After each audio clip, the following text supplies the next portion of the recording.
Bonsoir à tous, bienvenue pour ces rencontres sociales Toscaloupe, l'hémicycle. On va parler d'un sujet vraiment dans l'actualité, le paritarisme.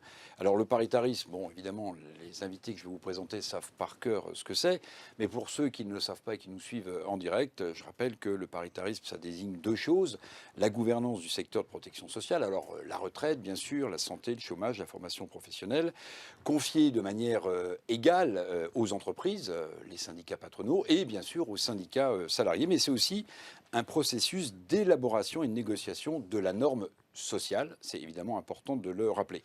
Alors, si on devait camper le décor, on pourrait dire que avec le premier quinquennat d'Emmanuel Macron, le moins qu'on puisse dire, c'est que ce paritarisme aura parfois été montré du doigt de manière implicite ou explicite, parfois même critiqué, mais vous allez le voir, c'est important, rien finalement ne remplace le paritarisme. Le financement fiscalisé de la santé et du chômage ont permis à une universalisation des couvertures. Alors quand tout le monde est couvert, les partenaires sociaux centrés sur les salariés ne traitent pas l'ensemble de la population et perdent parfois, c'est aussi un sujet, en légitimité. Ce profil alors, ce que certains redoutent, ce que d'autres souhaitent, c'est l'étatisation finalement du champ social. Et dans la deuxième partie évidemment de cette émission, on parlera de cette nouvelle tentative, parce qu'il y a déjà eu le cas sur l'UNEDIC, sur le RSI. On parlera bien sûr du flux des stocks d'argent gérés par l'Agirc Arrco, les régimes complémentaires, avec tout le débat politique en cours en ce moment. Vous avez peut-être vu que de la CGT au MEDEF, on s'oppose à ce que la trésorerie, les flux de cotisation partent ailleurs, dans les caisses de l'URSSAF par exemple. Mais du MEDEF à la CGT, on est contre. Le Sénat lui-même a voté à une écrasante majorité contre cette tentative de captation, j'assume le terme. Donc c'est de tout ça dont on va débattre. Mes invités, je vous les présente. Je vais commencer par Madame Pisa, Brigitte Pisa, vice-présidente de la Fédération Agirc Arrco. Je viens de parler de vous, mais également présidente encore pour quelques mois de l'Association européenne des institutions paritaires. Madame Pisa, soyez la bienvenue. Merci. Alors, Éric Chevet, le vice-président de la CPME. Monsieur le vice-président, soyez le bienvenu.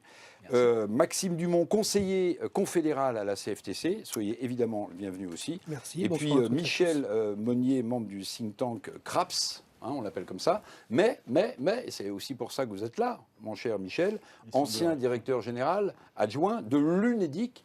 Bon, il y a eu aussi à l'UNEDIC, à une autre période, pas mal de choses à dire qui pourront peut-être éclairer le débat qui enfle autour de la trésorerie, du stock et des flux de l'Agirc Arrco. Et puis Jean-François Foucard, secrétaire national CFE-CGC. Monsieur le secrétaire national, soyez le bienvenu. Alors je vais commencer tout de suite avec vous, Monsieur Chevet. J'allais dire Monsieur Négociation. Monsieur Négociation. Alors je disais, ce premier quinquennat... Bon, certains ont voulu mettre de côté le paritarisme, les syndicats à une autre époque, et puis d'autres, peut-être, sous le premier quinquennat d'Emmanuel Macron, ont apporté des critiques explicites, implicites. Enfin bon, on sentait que c'était pas forcément, j'allais dire, sa came au président de la République. Et pourtant, vous êtes parvenu, après quoi, 5 ans de négociations, de discussions, à signer un accord national interprofessionnel. Expliquez-nous un petit peu comment tout ça s'est mis en œuvre. C'était en avril de cette année 2022. En avril 2022. Oui, je pense que vous avez raison. Vous avez rappelé un peu d'historique au départ. Il faut rappeler quand même que le paritarisme, c'est la construction du modèle de protection sociale qu'on connaît aujourd'hui, du moins les bases, et qui ont évolué. Et c'était donc les partenaires sociaux, c'est-à-dire les patrons d'un côté et les syndicats de salariés de l'autre, qui ont petit à petit construit l'ensemble de notre protection sociale. Il y a eu la première étape Juppé où déjà l'État intervient maintenant massivement dans le domaine de la sécurité sociale, dans les 4 branches. Et puis, nouvelle étape avec l'arrivée d'Emmanuel Macron au pouvoir, où là, on s'interroge aussi, et notamment sur l'UNEDIC, puisque sur l'assurance chômage arrive l'État tout-puissant qui supprime la part salariée, introduit de la CSG à la place donc de la fiscalité, à la place d'une cotisation. Je rappelle que le paritarisme, c'est on se met d'accord pour gérer une prestation ensemble financée par les entreprises et les salariés. Alors, Monsieur Chevet, je voudrais vous rappeler une phrase que vous citez souvent et vous poser une question. Vous dites souvent, alors sauf si je me trompe, pour la CPME, l'État ne peut pas et ne doit pas tout faire. Oui, l'État ne peut pas et ne doit pas tout faire.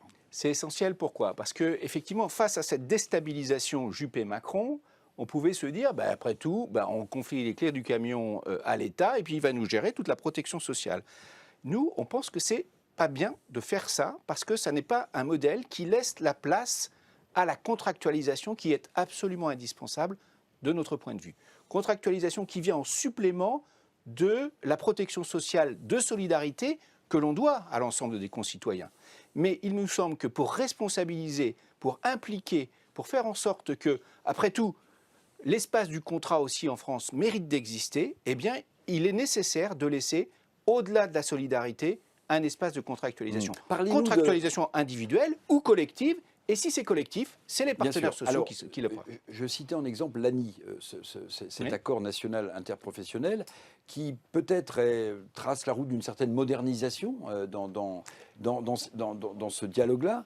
Alors ma question, elle est très simple, c'est en quoi cette modernisation, je peux l'appeler comme ça, elle est porteuse d'un processus nouveau de négociation? Alors c'est vrai qu'on était un peu au bout du système, on était très attaqués, et donc à la CPME, nous avons, dès le début du quinquennat, parce que c'est un quinquennat d'Emmanuel Macron, essayé de monter un modèle nouveau du paritarisme. Et on a défendu effectivement une réforme du paritarisme axée sur 3 grands principes, qui étaient un principe d'indépendance, c'est-à-dire couper le lien avec l'État quand on gère quelque chose, dire que voilà, on va le gérer, on crée nos cotisations, on gère notre prestation ensemble, c'est-à-dire qu'on coupe le lien, ça veut dire qu'aussi qu'on se sépare de la garantie éventuelle sur de la dette. Deuxièmement, le principe de responsabilité, c'est-à-dire que en fait, dès lors qu'on est indépendant, il faut pouvoir avoir des modèles qui nous permettent de maintenir un équilibre de long terme. Donc comment on fait pour maintenir cet équilibre de long terme?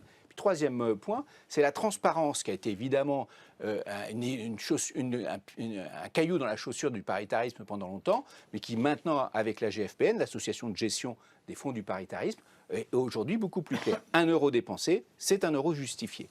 Et donc maintenant, on a, grâce à cet accord sur le paritarisme, on a reposé des bases qui sont, à mon avis, qui sont potentiellement intéressantes pour pouvoir reconstruire de nouvelles prestations. Monsieur Chevet, j'ai parlé du premier quinquennat d'Emmanuel Macron. Nous sommes dans le second quinquennat d'Emmanuel Macron. Est-ce que vous avez le sentiment qu'avec la structure dont vous venez de parler, plus moderne, plus éclairante, les leçons du premier quinquennat auront été retenues pour le second quinquennat, en matière de paritarisme évidemment? On espère, on est sûr de rien, parce qu'il faut convaincre aussi l'État, qui est parfois tout puissant, de nous laisser notre place. Ce qu'on est sûr maintenant, c'est qu'on s'est mis d'accord à 8, enfin 7 peut-être, parce que je crois que la CGT n'a pas dû signer, mais on s'est mis d'accord à 7 pour avoir une approche du paritarisme qui est maintenant clairement établie dans un accord national interprofessionnel. L'agenda autonome, qu'on va discuter tous les mois de janvier à partir de maintenant, c'est quelque chose qui est très construit, qui est très organisé. Et je peux vous dire que les négociations auxquelles je participe aujourd'hui, comme l'assurance, la 4MP, enfin, l'accident du travail, maladie professionnelle, ou sur le partage de la valeur, la dernière là, eh bien, elles sont très organisées, beaucoup plus organisées que ce qu'elles l'étaient avant, quand j'ai discuté, par exemple, sur la santé au travail ou sur l'encadrement. Vraiment, on a construit petit à petit une méthode d'approche du paritarisme qui est toute nouvelle, qui est dans cet accord et que petit à petit, on applique. Alors, on n'est pas encore au bout, ça fait jamais que quelques mois qu'on a signé cet accord, mais peut-être que ça nous donne l'accueil est une bon légitimité du pouvoir de l'État. Je pense que ça permet de renforcer notre légitimité sur les sujets qui nous intéressent, à prendre nos responsabilités et les assumer ensemble. Merci, Monsieur Chevet. Je vais me tourner vers Monsieur Foucard, secrétaire national CFE-CGC. Alors vous avez une spécialité, j'allais dire, vous êtes un peu le monsieur formation. Là, il y avait le monsieur négociation. Vous avez ce rôle-là important et vous êtes reconnu pour ça au sein de votre syndicat. Alors, je lisais, pour la CFE-CGC, le paritarisme de négociation et de gestion fera la preuve de son utilité que si et seulement si il répond à un besoin essentiel de la nation. Donc ma question est très simple. Quoi de plus central aujourd'hui que le sujet des compétences, de la manœuvre salariée et de la transition professionnelle, donc du rôle de la formation professionnelle? Merci. Effectivement, pour nous, le paritarisme s'est construit par rapport à des besoins. Donc à un moment donné, il y a eu le problème de la retraite. Après, il y a eu le problème du chômage. Donc on a construit ensemble. Ce qui est important de voir, c'est qu'il faut qu'il y ait une volonté commune de le faire.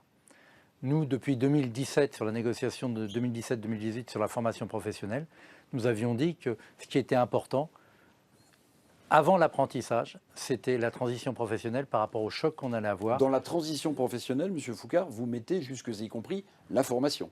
Oui, formation initiale, formation continue. Le but du jeu, c'est aujourd'hui, on a un slogan en France, c'est la formation tout au long de la vie. Il faut transformer ce slogan en réalité. Donc c'est de la formation initiale à la formation continue pour pouvoir faire face à toutes les évolutions qui vont bien. Aujourd'hui, on a un problème majeur sur ce sujet-là. Pour pouvoir le faire, à un moment donné, il faut un peu d'argent, il faut une volonté. L'État a fait en sorte que toute la négociation, en inversant les normes, on a redonné le poids au niveau des branches. Ça, c'est un premier balancier. C'est-à-dire qu'aujourd'hui, les branches n'ont pas forcément envie de redonner du pouvoir au niveau de l'interpro pour faire de la législation. Et deuxièmement, on a quand même un président depuis 2017 qui a dit « je ne veux plus de syndicats au niveau national, je les veux dans les branches, mais surtout dans les entreprises ». Et aujourd'hui, toute la problématique, c'est comment on arrive à construire des transitions professionnelles qui ne pourront pas se faire sans les entreprises, au sens noble du terme, puisque la professionnalisation se fait dans l'entreprise. Aujourd'hui, on a à un moment donné 40% quand même, c'est le ministère de l'Éducation qui le dit, des collégiens qui sortent de troisième qui n'ont pas le niveau, c'est-à-dire qu'on donne le diplôme sans niveau, et on a 15% des gens qui ont le bac. Ah, c'est le brevet des collèges dont vous parlez. Et qui n'ont pas le niveau, ils ne devraient pas l'avoir, mais on leur donne. Mais le bac, c'est la même chose. Et c'est 15%. On a fait un progrès, mais il y a quand même 15% qui... Et aujourd'hui, si on veut réindustrialiser la France, il faut retrouver des compétences dures, et non pas que des soft skills. Et à un moment donné, il faut de nouveau réapprendre à... Pourtant, dans les CV, souvent que recherchent les entreprises, la soft skills ou les soft skills, je ne vais pas dire que c'est une priorité, mais c'est presque mis au même niveau qu'un diplôme. Mais c'est surtout dans le tertiaire. Sur l'industrie, c'est un peu plus difficile quand même, sinon ça... Oui, si vous aimez le bateau à voile mais que vous ne savez pas souder... Ou que, oui. c'est un peu, et pour vous dire que sur les CV, si vous regardez la Deutsche Bahn, n'utilise pas les CV. Donc l'homologue de la SNCF en Allemagne n'utilise plus les CV parce qu'en fait, ils se sont rendus compte que comme les gens ne savaient plus écrire, c'était les parents qui le faisaient, donc ça n'avait pas de signification. Donc c'est juste un détail. Avec une différence énorme, c'est que la Deutsche Bahn est une société privée d'ailleurs. Oui, mais bon. Donc non, pour nous, c'est vraiment le sujet avec toutes les transitions et le niveau. On a quand même, pour finir là-dessus, on a quand même sur le niveau des salariés français par rapport à l'Europe, on est le 23e sur 24. Ouais. Si on veut remonter en valeur, il va bien falloir qu'à un moment donné, on remonte en compétences. Alors avant qu'on écoute en vidéo Bruno Chrétien, qui est un expert, je voulais vous poser une question à tous les deux. En ce moment, on parle beaucoup de métiers en tension. Métiers en tension, manque de main-d'œuvre, expliqué à la fois par la crise du Covid, par la grande démission qui toucherait jusque y compris la France. Je voulais poser la même question à Michel Monnier et à M. Foucard. Est-ce que la formation, une meilleure formation, tout au long de la vie avec les moyens financiers qui iraient en face, permettrait d'éviter, plus tard, d'avoir de nouveau affaire à des métiers sous tension de main-d'œuvre? M. Foucard et M. Monnier ensuite. Deux choses. Déjà, on n'est pas forcément en tension énorme. La DGT, DGT Trésor a fait une émission lundi dernier qui prouvait qu'à un moment donné, par rapport au niveau de chômage, on avait une tension normale. Il faut se rendre compte que d'habitude, on a entre 150 et 200 000 emplois vacants chaque mois. Là, on est monté à 360 000 pour une raison simple. C'est qu'à un moment donné, les gens n'avaient pas bougé pendant 2 ans. Donc après le Covid, ils ont voulu bouger. Une chose qu'on n'arrive pas à s'expliquer, c'est qu'en même temps qu'il y a énormément de démissions pour changer d'emploi, il y a énormément d'entreprises qui licencient. Donc on peut penser qu'elles veulent changer de compétences. Ces deux courbes-là font que tout le monde demande en même temps, ce qui explique quelque chose. Mais il n'y a pas de métier excessivement en tension, à part où il y a des problèmes de conditions de travail et de rémunération, donc les HR, et sur les hauts niveaux de qualification, à un moment donné, quand vous voulez de la cybersécurité, effectivement, ça prend un peu de temps. Michel Monnier, même question rapide dans la réponse. Ancien patron de l'UNIC, donc vous avez eu un poste d'observation. Est-ce que ces métiers en tension, ils disparaîtraient si on avait une formation grâce au paritarisme tout au long de la vie efficace et financée? Je pense que c'est une condition, effectivement, mais ce n'est pas la seule. L'autre condition, c'est de s'interroger sur la façon dont les demandeurs d'emploi sont accompagnés pour le retour à l'emploi. Effectivement, quelques métiers en tension pour des raisons de difficultés des conditions d'emploi. Comment est-ce qu'on attire, comment est-ce qu'on oriente des demandeurs d'emploi qui sont en recherche d'emploi depuis longtemps vers ces métiers-là? Alors ça passe effectivement de façon continue par la formation tout au long de la vie sur les nouvelles compétences, les compétences nécessaires, mais je pense que ça passe aussi, et c'est peut-être ce qui est dans le plan tension que Pôle emploi doit mettre en marche, de faire ce qu'il faut pour accompagner les demandeurs d'emploi en retour à l'emploi. Maxime rapide. Dumont, un mot sur ma question. Vous voyez, vous auriez le même type de réponse que vos deux confrères, collègues? Je ne suis pas, je suis pas en opposition avec bien sûr les réponses qu'ont données mes collègues, mais on a une vision un petit peu différente effectivement à la CFTC là-dessus, dans le sens où nous on pense que les métiers en tension, ils existent, on en a, et dans des professions qu'on connaît bien, les professions du transport, tu l'as dit, HCR, hôtel, café, restaurant, mais également dans d'autres professions comme l'aide à domicile par exemple. Et là, on voit bien qu'effectivement, on est dans une vraie problématique des métiers en tension, et on arrive à résoudre aujourd'hui ces métiers en tension par de la formation réadaptée. Quand je parle réadaptée, c'est-à-dire qu'il faut revoir nos modèles de formation qu'on avait construits dans des formations, ce qu'on appelle longues. Et aujourd'hui, on voit qu'on est obligé de répondre. Je vais donner un cas très concret pour le transport routier de voyageurs, pour emmener vos enfants à l'école. On est obligé de reconstruire effectivement ces formations en laissant la sécurité, bien évidemment, des personnes transportées, en faisant que le conducteur, il puisse effectivement avoir la compétence pour conduire le bus, mais on réduit énormément aujourd'hui les temps de travail, les temps de formation de ces personnes pour qu'ils puissent répondre aux besoins de la population. Donc on voit que la formation est toujours au cœur, entre guillemets, de cette réponse. Et pour y répondre, il faut avoir une formation de qualité, il faut avoir un suivi. On ne lâche pas comme ça les gens dans un métier sans avoir un suivi. Et puis surtout, avoir un bon tutorat dans les entreprises. Et on ne parle pas à ce moment-là de tutorat que pour les contrats de pro ou les contrats d'alternants, mais de tutorat également de personnes employées qui puissent être suivies dans l'activité qu'ils font. Et puis ça évite également d'avoir ce tutorat-là, ça évite également que les personnes ils aillent voir ailleurs si l'herbe elle est plus verte. Voilà, je voulais avoir ce point, ce petit tour de table pour débuter ces rencontres sociales Toscaloupe, l'hémicycle, parce que on le voit bien, on le comprend, on l'entend sur une question comme celle des tensions de main-d'œuvre dans certains secteurs. Il ne manque pas de grain à moudre, si j'ose dire, pour le paritarisme. Alors pour autant, on voit bien, et on en a parlé dès le début en plantant le décor, que s'accumule un certain nombre de périls pour les institutions paritaires existantes, et notamment celles qui sont en charge de la gestion des retraites complémentaires. Agirc Arco. Vous avez noté que j'ai presque commencé par ce sujet. Tout ça est vu par certains comme une sorte, comment dirais-je, pour ceux qui aiment la bande dessinée, de village gaulois, vous voyez, qui résisterait à l'étatisation du paritarisme. Alors nous avons demandé à un expert, Bruno Chrétien, de répondre à une question simple, avant évidemment d'interroger Brigitte Pisa, vice-présidente de la GIRC-ARCO. Au-delà d'une manœuvre financière dénoncée par beaucoup, je le rappelle, de la CGT au MEDEF, en passant par les sénateurs qui ont voté massivement contre ce texte. Tout cela est repoussé à janvier 2024 parce que le gouvernement a un peu reculé. Le transfert d'une partie de la gestion des retraites complémentaires à l'URSSAF, c'est bien de ça dont il s'agit. Est-ce que ça marque la fin de l'autonomie de la gestion paritaire Agirc-Arco? Écoutez la réponse de Bruno Chrétien. Alors oui, clairement, ce transfert de cotisation porte en germe la fin de l'autonomie des partenaires sociaux sur la composante essentielle qui est de tenir les cordons de la bourse pour effectivement après prendre les décisions qui vont bien au profit des assurés, qu'ils soient cotisants ou qu'ils soient retraités. En fait, pour bien comprendre ce qui se passe, il faut le remettre en perspective. Et notamment revenir à l'origine de la protection sociale obligatoire en France, on va dire après la guerre. On va remonter plus loin, mais c'est vraiment après la guerre que les choses se passent. À l'origine, il était prévu d'avoir un régime agricole et un régime général. Pas du tout les régimes spéciaux, pas du tout des régimes d'indépendants. Les régimes de salariés devaient, dans le cadre du régime général, absorber tout, les prestations familiales, la prévoyance, la santé et la retraite. Le dispositif ne se mettra pas en place puisqu'il y a une réaction dès l'époque des partenaires sociaux, et notamment du secteur public, mais aussi des indépendants. Et on va avoir, dès 1947, la création dans les régimes complémentaires de retraite, évidemment, de la GIRC, puis après, dans les années 70, de l'ARCO, pour arriver à la situation qu'on connaît aujourd'hui.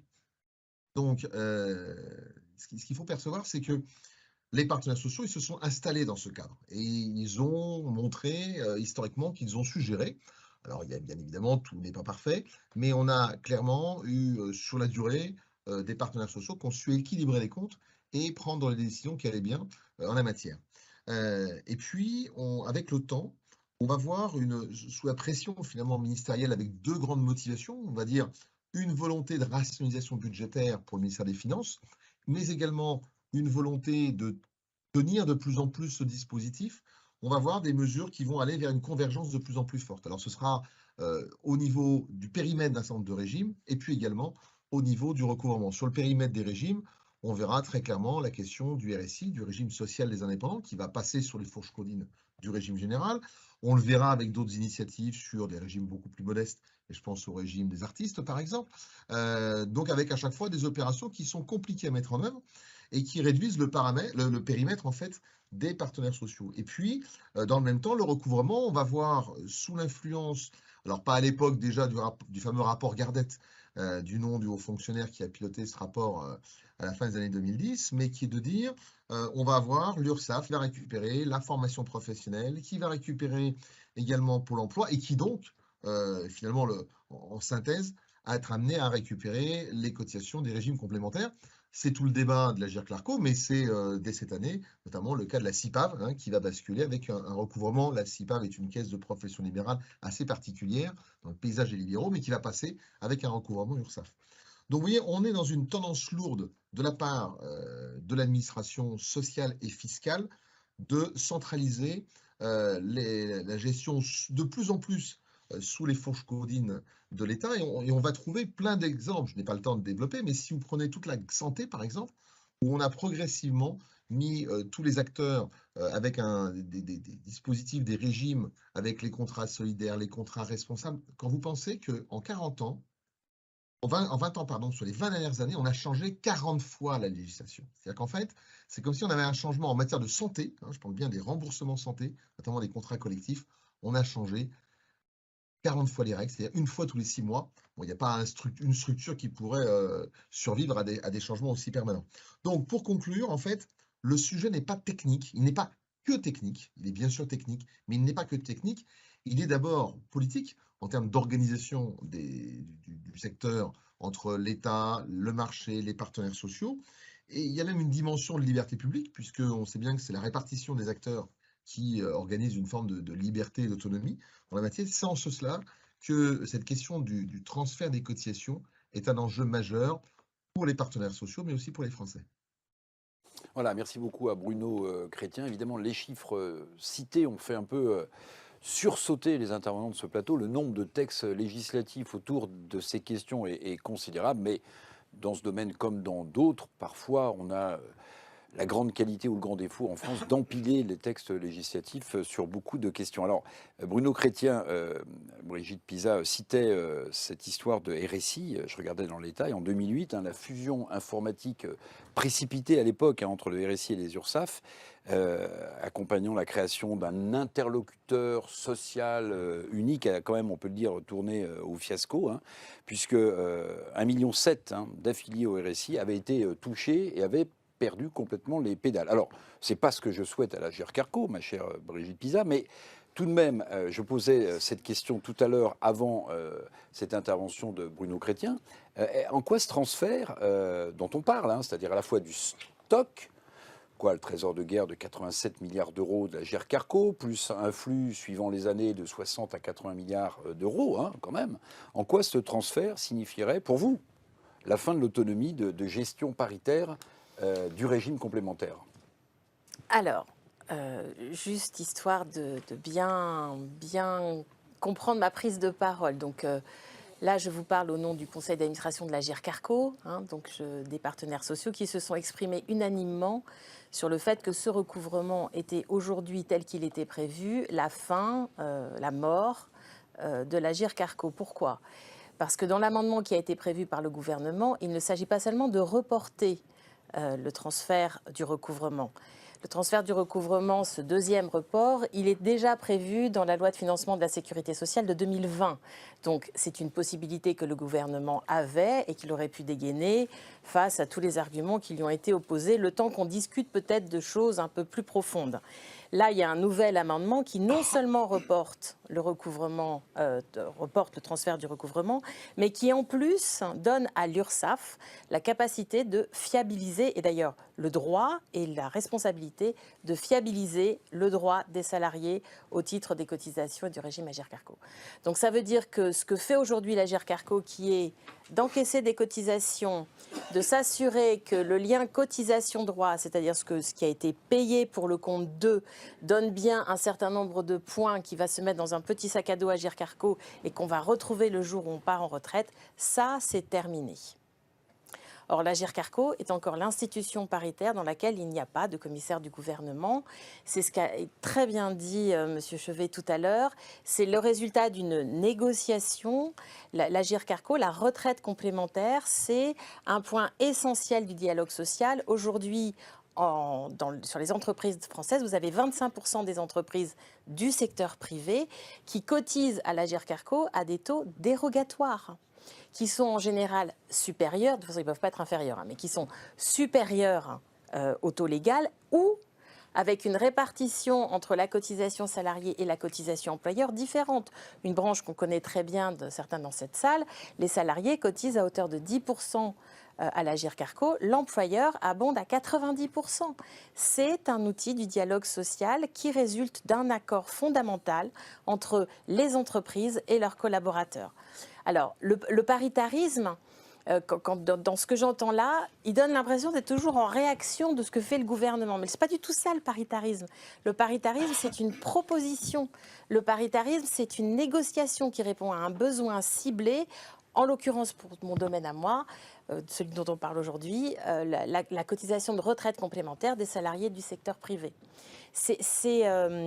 Comment dire, celui qui paye aujourd'hui à l'Agirc-Arrco, donc vous, les salariés du secteur privé, vous, les entreprises qui cotisez, qui viennent abonder sur cette cotisation salariale, nous gérons ce régime et on s'en est plutôt bien sorti, hein, quand même. Et des fois, ça donne l'impression, on a envie de dire, on s'en est même trop bien sorti puisque visiblement le magot intéresse. Et aujourd'hui, un peu dommage Brigitte quand même. Pisa, dites-moi, pourquoi d'après vous, fort du constat qu'on a fait tout à l'heure sur, disons, ce premier quinquennat plutôt méprisant à l'égard du paritarisme, avec des leçons qui, semble-t-il, ont été tirées, visiblement, quand on écoute les représentants de l'État, sans parler du président de la République. Pourquoi, d'après vous, l'État, via l'URSSAF, qui est quand même, bon, j'espère qu'il y a pas beaucoup de gens de l'URSSAF qui nous écoutent, mais qui a un vrai problème de gestion, quoi. Enfin, c'est compliqué. Pourquoi est-ce que l'État veut mettre la main sur le magot, sur la caisse, sur le coffre-fort? Pourquoi? Au-delà de la question du paritarisme, quelle est votre analyse?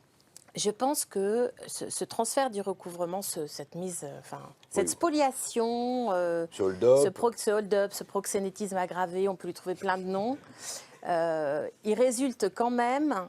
Il faut se dire qu'au moment où on a pensé à ça, on était dans la construction de la CNRU. Ça avait du sens. Et je refuse qu'on puisse penser que... Je pense que l'URSSAF ne travaille pas bien. On n'oppose pas ce que fait l'URSSAF par rapport à ce que fait l'Agirc-Arrco. Ce n'est pas notre sujet. L'URSSAF, les moyens qui sont donnés aux personnes, aux collaborateurs professionnels de l'URSSAF font qu'à un moment donné, ils ne peuvent pas faire correctement leur travail. Okay. Et c'est ce que nous, peut-être... Mais essayez de répondre à ma question, Brigitte Pisa. Pourquoi est-ce que l'État veut mettre la main sur le magot? Pourquoi faire? Mais quelque chose qui est bien géré, un paritarisme qui fonctionne. Vous me demandez ça à moi, je leur demanderai à eux. En revanche, vous leur avez demandé, je suis sûr. Non, parce que ce dialogue n'existe pas. Ce dialogue tous les arguments ont été apportés en disant ça ne sert à rien. Et aujourd'hui, vous voulez mon avis? Aujourd'hui, je pense qu'il y a suffisamment d'argent dans ce qu'on appelle la retraite, parce que c'est quand même un ensemble de choses, et qu'on devrait se poser la question de penser à une réforme systémique, oui ou non. Est-ce que le modèle tel qu'on l'a conçu, il est pérenne? Moi, j'ai envie de vous dire que tout le monde nous disait il y a 10 ans qu'on allait mourir, Oui, je me souviens des etc. difficultés Voilà, des c'est la régimes catastrophe. On a complémentaires, 80 milliards de réserves. On a été capable d'augmenter les retraites de 5,12% au 1er novembre. Enfin, j'ai envie de vous dire, globalement, on gère ça. Parce qu'on est des gens qui viennent de l'entreprise privée, on gère ça comme une entreprise. Donc, on n'a pas non plus d'échéance politique. Nous sommes mandatés, les gestionnaires sont mandatés par les confédérations qui sont en charge de représenter ceux qui alimentent le régime. On n'a pas d'échéance électorale. Donc, à partir de là... nous sommes des administrateurs bénévoles, on travaille pour le bien commun. L'État n'a pas le monopole du bien commun. Alors, je vais demander son avis à Maxime Dumont, mais aussi à Jean-François Foucard sur le sujet. Mais j'aimerais revenir vers vous, forcément. Michel Monnier, bon, vous êtes membre du think tank CRAPS, mais vous avez surtout été, c'est ça qui m'intéresse ce soir, le DG adjoint de l'UNEDIC. Donc, c'est évidemment la gestion du chômage, l'UNEDIC par définition. Et vous, à l'UNEDIC, vous avez été confronté... Comment vous avez appelé ça? Captation, c'est ça? Au même type La spoliation. Alors, spoliation, si vous reprenez le titre, comment ça s'est passé? Quels arguments on vous a donné à l'époque pour mettre la main sur le magot? Votre magot de l'UNEDIC.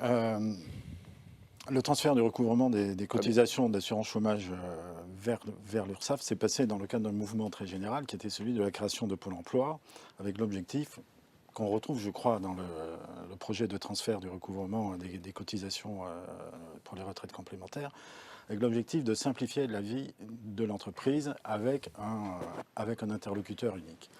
Alors effectivement... comme pour le RSI. Hein. Comme pour le RSI, ouais. Ça a mieux marché en ce qui concerne l'assurance chômage que ça n'avait marché pour le RSI. C'est compliqué de faire moins bien que le RSI. Hein. Ouais.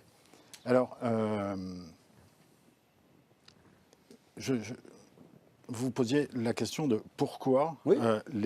l'État fait main basse ou souhaite faire main basse. J'ai des idées, mais elles sont forcément fausses. C'est vous le spécialiste. Mais elles sont fausses, mais j'en suis pas très sûr parce qu'il y a quand même pas mal d'exemples qui montrent qu'au-delà de ce qui peut se passer pour les retraites complémentaires, il y a ce qui s'est passé pour l'UNEDIC, mais il y a ce qui s'est passé l'an dernier pour les mutuelles, pour les complémentaires santé. Il y a ce qui est en train de se passer, encore une fois, pour ces mêmes organismes, et il y a ce qui est en train de se passer pour les laboratoires biologistes. Alors, ce que cherche à faire l'État, c'est certainement à débudgétiser, si je peux le formuler comme ça, une part des dépenses obligées, qui ne sont pas forcément celles qui concernent la protection sociale. C'était un des objectifs qui était annoncé dans le cadre de la réforme du système des retraites d'une façon générale. Alors, comment est-ce que ça se passe quand l'URSSAF, dont il faut louer et reconnaître la grande expertise pour recouvrer, ils sont tellement experts qu'il faut s'en méfier. Et quand on met dans les mains de l'URSSAF le recouvrement de cotisations qui relève normalement de la gestion paritaire, les partenaires sociaux en perdent la priorité. Ça ne se fait pas tout de suite, ça se fait au fil de l'eau, ça se fait avec des mots. On devient du jour au lendemain attributaire. On n'est plus propriétaire des flux. On perd la capacité de la certification des comptes, c'est mis dans les mains de gens extrêmement sérieux, c'est la Cour des comptes. Donc la gestion paritaire est effectivement amputée d'une partie très significative puisque c'est l'alimentation des flux financiers. Alors je ne sais pas si... avec le transfert du recouvrement, l'objectif premier de l'État est de faire main basse, non pas sur le magot, mais sur des réserves financières, sur des réserves prudentielles qui permettent d'absorber les chocs conjoncturels et les chocs démographiques. Mais je pense que si le projet aboutit, il faut se méfier des modalités techniques qui font que peu à peu, la gouvernance de l'Agirc-Arrco perdra au fil de l'eau la main sur... débudgétiser. Oui, parce que c'est une façon de ne pas faire voter de crédit, soit dans la loi de finances de la sécurité sociale, soit dans la loi de finances de l'État, et d'aller capter de la ressource au motif qu'il s'agit de... Pour investir, pour désendetter l'État. Au motif qu'il s'agit de prélèvements obligatoires, ouais. D'aller capter cette ressource pour financer... Mais question que se pose, que je pense beaucoup de gens qui nous regardent et qui nous écoutent se posent, c'est est-ce que ça met, alors au-delà du hold-up que vous dénoncez, Madame Pisa, est-ce que ça met en danger les retraites complémentaires pour les 13 millions, 14 millions, je ne sais plus, de gens qui les perçoivent aujourd'hui. 13 millions de 13 retraités. Bah, si vous ne captez, je ne suis pas sûre qu'en ne maîtrisant pas nos ressources, à partir du moment où on ne les maîtrise plus, bah, on ne sera plus en capacité d'augmenter les retraites complémentaires, c'est tout. Et vous avez parlé de simplification. Aujourd'hui, l'argument phare, c'est pour qu'il y ait un interlocuteur unique, la simplification pour les entreprises. Geoffroy Roux de Bézieux s'est exprimé, mais clairement, à la REF, ils n'en veulent pas, les entreprises. L'Agirc Arrco et les cotisations, alors ça, je fais un peu de crème dans le dos du MEDEF, mais les entreprises payent les cotisations de l'Agirc Arrco le 25 du mois. L'URSSAF, lui, c'est le 5 du mois. Donc déjà, pour un paquet d'entreprises, parce que c'est gros quand même, hein, le montant de la cotisation Agirc Arrco, il va y avoir un problème de trésorerie absolument évident qu'il faut anticiper. Et aujourd'hui, pour aucun bénéfice. C'est-à-dire que c'est ni bénéfique pour les entreprises, c'est ni bénéfique pour les salariés, parce que moi je suis salariée du privé, je travaille depuis que j'ai 17 ans. Je ne suis pas fonctionnaire, hein, je n'ai jamais demandé à l'État de s'occuper de ma retraite complémentaire. Alors après on vous dit oui c'est hyper compliqué la retraite, il faut qu'il n'y ait qu'un seul interlocuteur, les Français n'y comprennent rien. Ça c'est un peu facile. Dès que vous expliquez à quelqu'un comment... Non, c'est pas... Si, c'est faux. Quand vous expliquez aux gens et que vous les intéressez au sujet parce que ça leur appartient, vous avez 25 millions de fiches de paye par mois qui ont au moins une ligne Agirc Arrco. Vous prenez le montant de la cotisation, vous divisez par la valeur du point, vous savez combien de points vous avez dans votre petit sac à dos Agirc Arrco que vous retrouvez à 60, 62 ans, quand vous allez taper à la porte de l'Agirc Arrco, parce que la retraite est quérable, et là, vous ouvrez la porte et on vous dit, mais on vous attendait, voilà votre retraite, voilà votre carrière, et voilà tout ce que vous avez fait, et même vous vous dites, ah oui, je me rappelle bien, à 17 ans, mes jobs d'été sont dedans, mais comment vous avez trouvé ça? Eh bien, vous avez trouvé ça parce que les partenaires sociaux qui savent ce dont vous avez besoin au moment où vous partez à la retraite ont construit des systèmes de gestion qui font que on capte toutes ces informations et moi c'est ce qui me rend le plus triste parce que peut-être qu'il faut qu'il y ait un système de retraite unique. Là, si je mets une casquette CFDT, je me transforme en orange. Ma confédération est très très porteuse du régime universel, donc voilà, c'est un truc de base, c'est un autre débat, mais peut-être qu'il faut changer les choses, mais on ne les change pas au détriment et pour les mauvaises raisons. Maxime Dubon, sur le problème-là qu'on aborde, Agirc Arrco, quel est votre regard, quelle est votre analyse? C'est clair, pour la CFTC, on partage exactement. Alors, j'aurais pu prendre ton texte et puis le faire à ta place, comme ça au moins c'était très bien. On partage exactement le même point de vue, c'est un hold-up. C'est clair que ce qui se passe au niveau de l'Agirc Arrco, et c'est vous qui le disiez, monsieur, vous avez parfaitement raison. À partir du moment où on n'est plus propriétaire du flux, on ne peut plus en fixer les taux. Et ça par contre, ça parle. Alors, au-delà de savoir le mécanisme, comment ça marche pour le Quidam, on s'en fout de ça. Le Quidam, il ne veut pas connaître le mécanisme. Ce qu'il veut savoir, c'est en retraite, je vais avoir combien. Et le je vais avoir combien, tu l'as parfaitement dit, Brigitte, effectivement, je vais avoir combien parce que je sais calculer mon point, je sais combien je vais avoir. Il suffit de demander à l'Agirc Arrco, il vous le donne, le point, il vous dit voilà, ta référence, c'est ça. Et comme on a fixé ensemble le taux, et un taux, bien évidemment, qui suit les courbes de l'État actuelle de la France, c'est-à-dire pour vivre correctement de sa retraite, c'est ça qui compte. Et ben c'est nous qui le fixons, les partenaires sociaux. Et là, on sait quand il faut réévaluer, et c'est pour ça que le magot, l'enveloppe qu'on a, eh ben, on ne pourra plus le faire. On pourra plus le faire. Et l'État, malheureusement, ce qui est terrible, c'est qu'à chaque fois qu'on a vu l'État qui s'est approprié des biens que les partenaires sociaux ont mis en place. Je vais en donner un tout simple, qui s'appelle le 1% logement. À l'époque, c'est un autre sujet, qui maintenant, également voilà. et ben, dès qu'il a mis la main sur le magot, parce que c'était pas soi-disant assez utilisé, pas assez connu, j'en sais rien. Dès qu'il a mis la main, je reprends votre terme, sur le magot, qu'est-ce qu'il a fait? Il a pris 2 fois 500 millions dans la caisse. Et 2 fois 500 millions dans la caisse, pas pour s'en servir, pour faire du logement social aux personnes qui en avaient besoin, mais pour s'en servir ailleurs. Et ben c'est ce qui se passera malheureusement là avec les fonds de la retraite. Un mot et ensuite j'aimerais entendre Jean-François Foucard. Est-ce que tu sais qu'Action Logement Service est devenue une ODAC depuis le 1er juillet, ce qui veut dire qu'aujourd'hui, Action Logement Service, en devenant une ODAC, qui est une classification donnée par l'INSEE, organisme indépendant. Bref, Action Logement ne peut plus emprunter au-delà de 12 mois sans passer par France Trésor, ce qui veut dire que la capacité d'emprunt d'un organisme comme Action Logement, qui construit des logements, cotisation uniquement patronale pour loger les salariés à des tarifs accessibles, c'est fini. On vient de perdre encore un bastion du paritarisme. Et ça, globalement, ça veut dire que là, alors même si on nous garantit que personne touchera la gestion, on sera libre de faire ce qu'on veut, on sera en fait dans une espèce de cage dont nous ne maîtriserons plus l'ouverture de la porte, la nourriture qui rentre. Et enfin, on ne peut pas être optimiste. Voilà, on ne peut pas être optimiste avec ça. Et d'ailleurs, c'est quand même un...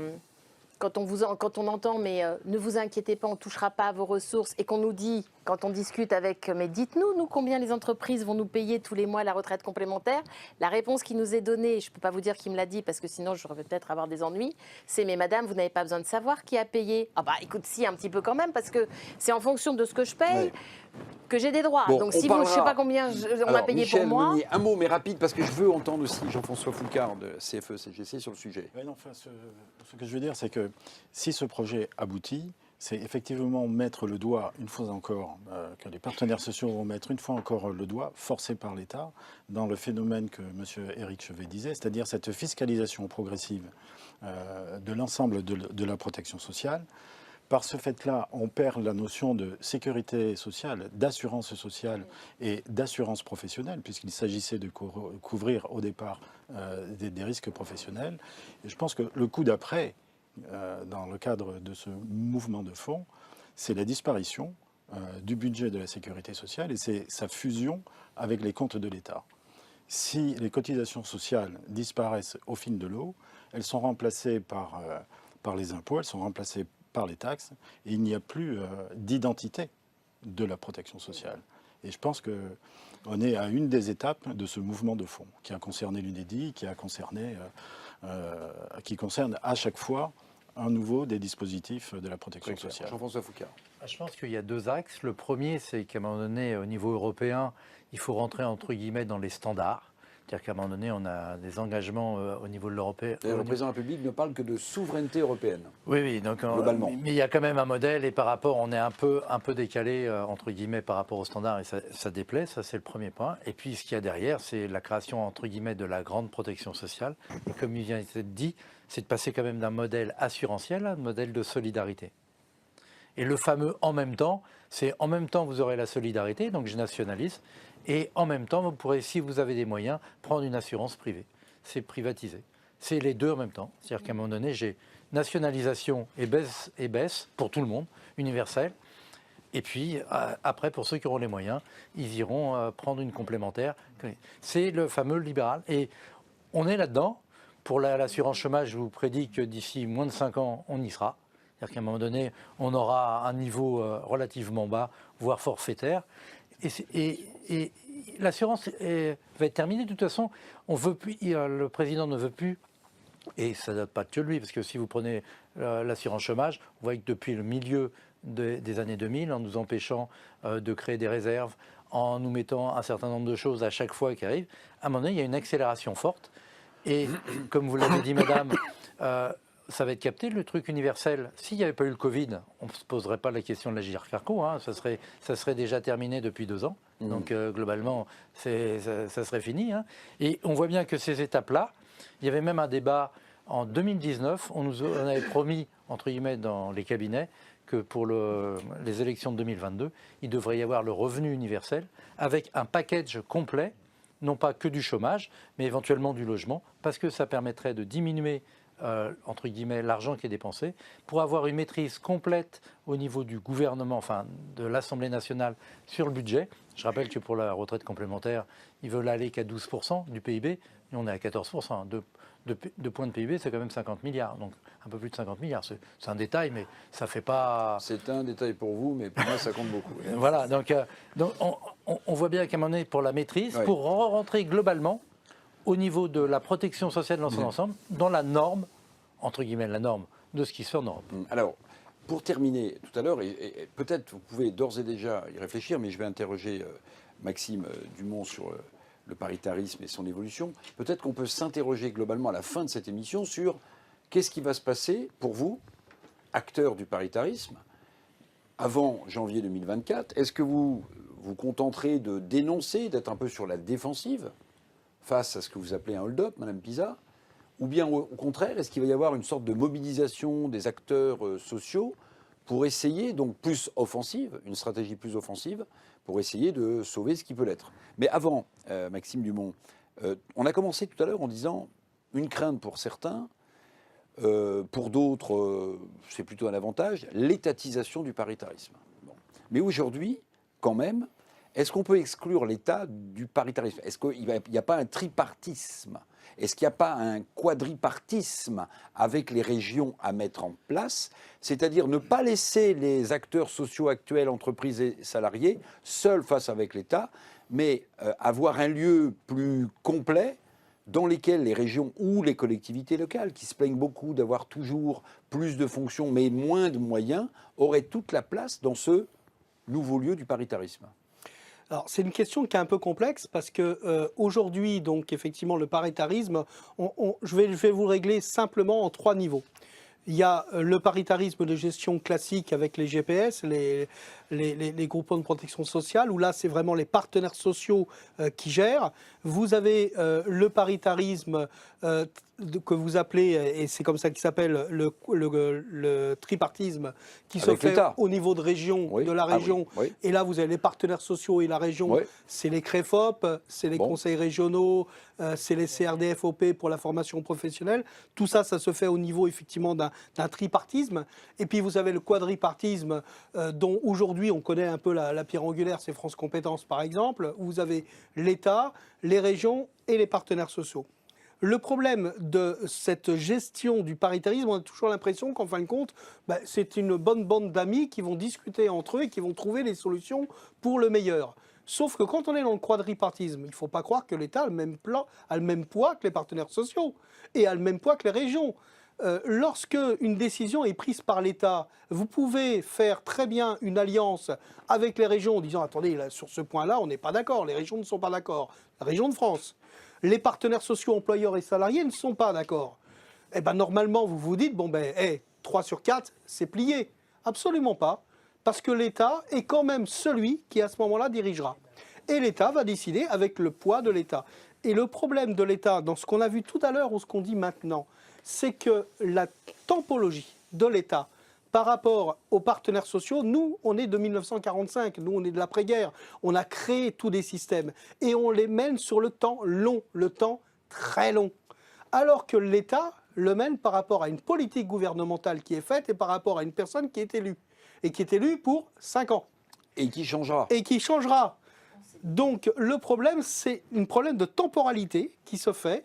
Et ça vient se heurter avec les partenaires sociaux. Et c'est pour ça que sur plusieurs niveaux, effectivement, on voit bien que la tentative de l'État, c'est d'affaiblir la force des partenaires sociaux là-dessus, de reprendre le précaré sur ce qu'ils estiment être au niveau du gouvernement fondamental, on le voit là, et effectivement d'arriver à diriger Maxime tout seul. Dumont, j'entends ce que vous dites, mais on a aussi parfois le sentiment, dans des négociations qui ne sont pas forcément celles dont on parle ce soir, que les représentants patronaux et que les représentants salariés n'arrivent pas à se mettre d'accord, que tout le monde se renvoie l'origine de l'échec ou du non-succès, et qu'au bout d'un moment, il faut bien que l'État tranche. Oui, alors c'est une particularité française, ça, parce qu'on a beaucoup de syndicats avec beaucoup de différences, de divisions. Pas même. suffisamment Parfois, représentatif. Il n'y a pas suffisamment représentatif, certainement.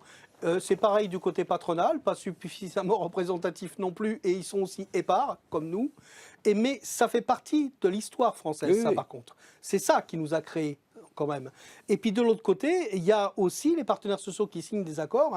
Un accord qu'on a signé, l'ACNI, l'accord cadre sur la formation professionnelle, qui lui dit très clairement qu'on veut un lieu du paritarisme qui soit un lieu quadripartiste, oui. Donc là où on aura effectivement l'État, les régions, les partenaires sociaux. Mais à poids égal. Mais à poids égal. Ben oui. Ce qui n'est pas le cas aujourd'hui. Oui. Ce qui permettrait effectivement non seulement de pouvoir avoir une discussion sincère et réelle entre nous et de pouvoir avoir de la négo, parce qu'aujourd'hui on a plus quand même de concertation que de négociation, c'est le moins qu'on puisse dire. Là on aurait vraiment de la négociation. Et puis surtout à poids égal, c'est pas non plus suffisant. Il faudrait obligatoirement qu'il y ait une minorité de blocage, parce que sinon il suffit que des intérêts conjoints, je vais prendre comme ça au hasard, l'État et les régions se mettent d'accord et les partenaires sociaux, au revoir Clara, on ne vous voit plus.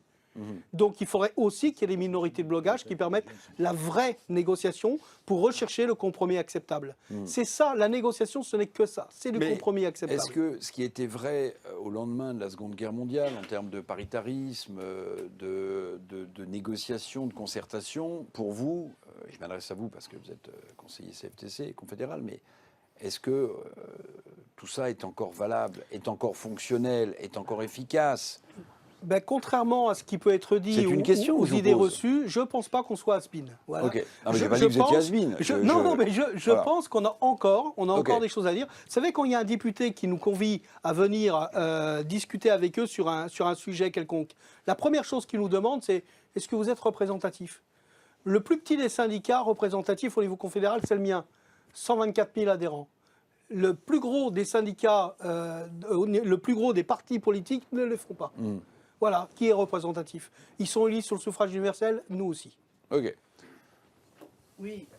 À un moment donné, il y a un mélange des genres, parce que Monsieur Foucard. le paritarisme, il y a un besoin, il y a une contractualisation entre des gens, et il y a un financement dédié. Surtout, ce qui est important, c'est qu'il est dédié. C'est-à-dire qu'il ne change pas au gré du temps, et il y a du temps long. Aujourd'hui, on emploie le tripartisme ou le quadripartisme. En fait, c'est ni plus ni moins pour une volonté de captation et d'écrasement. À un moment donné, si on faisait du vrai tripartisme ou quadripartisme, à un moment donné, c'est une question de synergie. C'est-à-dire qu'on amène nos moyens par rapport à... on fait partie de l'équation et d'autres géreront. Mais en général, ce n'est pas comme ça que ça se passe. Vous ne négociez pas avec l'État. L'État, il impose. Il impose aux régions, parce que éventuellement, ils ne peuvent pas avoir du financement. On voit qu'à un moment donné, c'est faussé. C'est soit on est dans une équation où on peut apporter quelque chose et on nous laisse notre autonomie dans le cadre qu'on apporte. Juste ça, ça serait déjà beaucoup. Mais en fait, aujourd'hui, il y a une volonté de main basse. Tout le monde veut exister. En fait, le problématique, c'est que les régions veulent exister. L'État veut dire, mais non, vous n'êtes pas assez bon, donc je vais vous mettre un cadre contraignant et je contractualise avec vous en vous disant, vous aurez de l'argent si vous faites ci. Et après, les partenaires sociaux, une fois que les politiques se sont mis d'accord, à un moment donné, comme Maxime l'a dit, à un moment donné, les autres joueurs, sur un moment donné, ils peuvent tourner. Aujourd'hui, tu seras ministre, demain c'est toi, demain c'est moi. Donc, le système est vicié sur la base. C'est quelle est la définition, comme Madame l'a dit, au niveau du paritarisme dans son ensemble, au niveau social. Qu'est-ce qu'on veut comme fonctionnement au niveau social? Et c'est là-dessus qu'on pourra se baser. Aujourd'hui, en utilisant des mots qui en fait sont des phonés pour pouvoir écraser quelque chose, ça n'a pas de sens. Ça ne marchera pas. Alors, il nous reste 10 minutes avant de terminer ces rencontres sociales Toscaloupe, l'hémicycle. Voilà, je vous avais posé un peu, comme quand on est en terminale ou qu'on passe un examen, la question suivante pour terminer. Alors, je vais commencer avec vous, Brigitte Pisa. Donc, 1er janvier 2024, bon, là, la réforme Agirc-Arrco, elle est repoussée dans le temps, sans doute devant la mobilisation. Au-delà de la défensive et de ce que vous avez dénoncé tout à l'heure de manière, on ne peut plus claire, quelle est l'étape suivante? C'est pour vous une mobilisation des acteurs sociaux, des acteurs syndicaux du paritarisme? C'est une discussion en off ou en on avec le gouvernement ou l'État? Quelle est la phase suivante? Dans mes rêves de syndicaliste, je rêverais d'une mobilisation concertée des gens qui sont concernés par ça, c'est-à-dire les salariés du privé. Voilà, quelque chose. Prendre conscience que là, on est quoi, en c'est un référendum? Ah non. Moi, non, je ne sais pas comment vous consultez les salariés du privé. Je ne les consulte pas, là, je leur demande de se mobiliser. Ah, d'accord. Ok. Voilà, je vous l'ai dit, c'est dans mes rêves. Parce que peut-être que je suis le nez dedans et très, très concernée, donc je comprends l'enjeu. Ça, c'est parce que voilà, j'ai appris ce que c'était que le paritarisme. On n'est pas avec un gène paritaire, ça s'apprend. Et on se rend compte que c'est une alternative à l'étatisation. Il faut faire savoir. Il faut faire pense qu'il y a peu de Français, pardonnez-moi, qui savent ce qui est en train de se passer sur D'ailleurs, quand on dit flux Estog, vous voyez, moi je dis le magot de l'Agirc-Arrco. Il y a peu de Français qui savent ce qui est en train de se passer. Nous avons alerté, il y a quand même une majorité d'élus de la République écrasante au Sénat qui a rejeté l'amendement. Donc vous me dites, certes, les Français... Il y aura une navette et c'est l'Assemblée qui décidera. Oui, mais ça montre bien quand même... Dans le coin ça montre bien quand même qu'il y a à un moment donné des élus de la République qui ont compris qu'il y avait un vrai sujet et qui ont montré, parce qu'ils sont élus du peuple, ils ont montré qu'il ne fallait pas se laisser faire. Ok, donc mobilisation des salariés du privé. D'ici janvier 2024. Mais je pense qu'il faut continuer à essayer de convaincre, il faut continuer parce que je crois que ça c'est dans l'âme du paritarisme de discuter, mais aujourd'hui nous n'avons pas cet espace de discussion, nous avons un espace de concertation. Donc, qui est complètement. C'est le ça, c'est la mobilisation, c'est le numéro 1 dans votre classement. C'est Disneyland Il y a un Paris. numéro 2 ou il y a un autre rêve, la vice-présidente de Pisa. Non, je ne suis pas vice-présidente de non. Pisa, je suis Vous savez pourquoi vice-présidente je de dis la ça GIRCARCO. C'est pourquoi je dis ça? Pourquoi? Parce que classement 1, classement 2, ça vous fait penser Ah oui, à quoi? l'enquête. Classement Pisa. Oui, Voilà. classement Pisa. Alors, classement, votre premier Non, argument, ça, mobilisation des salariés. Du Oui, privé. oui, pour montrer que ce n'est pas le truc à faire maintenant, que ça ne sert à rien, c'est demandé par personne, ça ne sert qu'à un gouvernement qui, globalement, est une équipe de bons camarades en CDD. Donc, ce n'est pas son job de faire ça maintenant. Aujourd'hui, ce qu'il faut qu'on Donc, fasse... ils vont abandonner tout seuls en janvier Mais 2024, ils mais pensent à non, autre chose. il faut Ils expliquer, pensent je aux pense Jeux Olympiques. il ne faut pas être en réaction, il faut être en proposition. Ok. Il faut expliquer pourquoi ça n'est pas le bon moment et que ça n'est pas dans l'intérêt des gens. Il ne faut pas non plus oublier que nous, dans le paritarisme, nous nous entendons et nous nous concertons et nous négocions dans un intérêt commun. Ok. Merci, Madame Pisa, de votre classement. Donc, Monsieur Monnier. Mon classement, je ne sais Ouais, pas si je sais c'est pas, un classement. Alors, défensif, ouais. offensif. Si on part du principe que c'est un scandale, Ouais, je un pense hold-up qu'il faut- financier, vous avez vécu ça, comment agir? Ouais, alors, moi, je ne parle pas en tant que partenaire social. Hein, je Non. parle en tant que peut-être partenaire des partenaires sociaux, Mhm. compte tenu du parcours professionnel. Alors, d'ici Et 2000... puis du think tank dans lequel vous êtes. Et du Traps. think tank, bien sûr. Donc, d'ici 2024, que peuvent faire les partenaires sociaux? Je pense qu'il y a un élément dont on n'a pas parlé ce soir, qui est celui de l'accord de modernisation ou de refondation du paritarisme. Avec cet accord, les partenaires sociaux affirment leur volonté de, entre guillemets, sortir, si je peux reprendre cette formule-là, sortir d'un paritarisme de soumission en présentant un agenda social autonome et en traitant de façon un peu plus systémique que ce que ça l'est aujourd'hui, l'ensemble des dispositifs dont ils ont encore la responsabilité. Alors je rebondis sur un terme qui était employé tout à l'heure. Est-ce que les partenaires sociaux sont un village gaulois?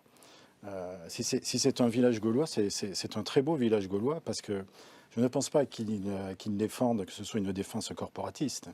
Ils défendent effectivement, on le disait, la création de droits sociaux. Alors, d'ici 2024, au-delà de cet agenda social, moi, je me permets de dire que je trouve qu'il manque dans cet accord, effectivement, la capacité d'une prise de parole de la gestion paritaire qui ferait un état des lieux de la bonne gestion. Ça a été dit par M. Chrétien tout à l'heure s'agissant de la gestion du dispositif de retraite complémentaire. Je dis un mot sur l'assurance chômage. On a mélangé avec de faux débats, avec de mauvaises critiques, on a mélangé ce qui relevait de l'indemnisation du chômage et ce qui relève des comptes de l'UNEDIC. L'indemnisation du chômage est structurellement bénéficiaire, elle n'est que conjoncturellement déficitaire, alors que les comptes de l'UNEDIC sont, eux, structurellement déficitaires parce que les partenaires sociaux ont dû accepter de financer des politiques publiques. Donc, une prise de parole des partenaires sociaux pour faire l'état des lieux de la bonne gestion paritaire. Je pense que si c'est une mobilisation, j'appelle ça une mobilisation, mais une mobilisation des partenaires sociaux eux-mêmes face à l'État pour parler d'une voix unique de ce qu'est la bonne gestion paritaire. Et j'en termine là, de se recentrer sur le périmètre pour lesquels ils sont légitimes, c'est-à-dire assurer les risques qui relèvent de la relation de travail. Merci beaucoup, M. Monnier. Un mot, M. Foucard, et un mot, M. Dumont, sur ce sujet. En n'oubliant pas que dans le village gaulois, il y a un Gaulois réfractaire célèbre qui avait de la potion magique. Hein.